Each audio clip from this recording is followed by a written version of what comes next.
Do you need to draw chemical structures for your schoolwork, research, or job? ChemSketch is an easy-to-use and flexible chemical drawing tool that is perfect for scientists at any level of their career. Hi, I'm Jesse and I work here at ACDLabs, and today I'm going to show you the basics of how to get started with ChemSketch.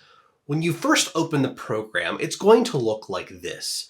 There are a lot of buttons around which can be a bit intimidating, but let's start with the basics. First, let's look at the drawing buttons.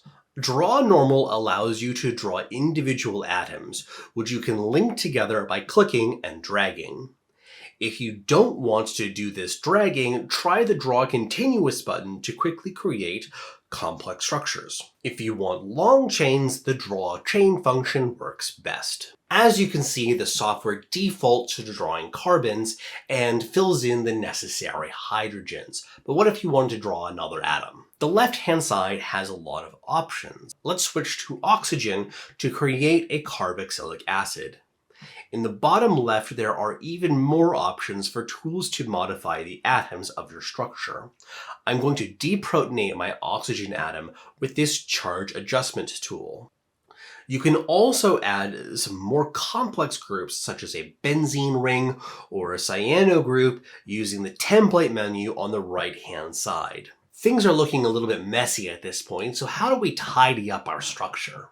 Use the Clean Structure button to instantly reorganize your molecules into an organized configuration. You can also select your structure to move it around using the Select Move button, rotate it using the Rotate button, or even perform 3D rotation. If you want to generate the IUPAC name for a structure, use the Generate Name Structure button at the top. You can also generate the Inchy and Smiles notation, or create a structure based on a name. If you want to go further into illustrating your document, switch from Structure to Draw mode, and you can create tables, add pictures, or organize your structures.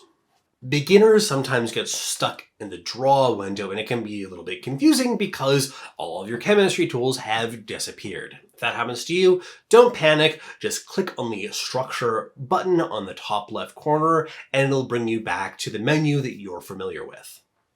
Finally, let's save our file. We can save in many different file formats, including .cdx for ChemDraw compatibility, PDF for reading and printing, and JPEG if you want to use your structure as an image in another document.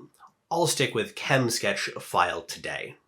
There is a lot more you can do with ChemSketch, but that'll be enough to get started for today. You can check out other videos on this channel, and then that'll help you to learn more about how to use the software to the best of its abilities. If you haven't downloaded the software yet, though, you should go do that. You can get a free trial right now, or you can sign up for a full subscription. We'd be greatly appreciated. That'll be it for me today, though. Thank you so much for hanging out. Happy sketching.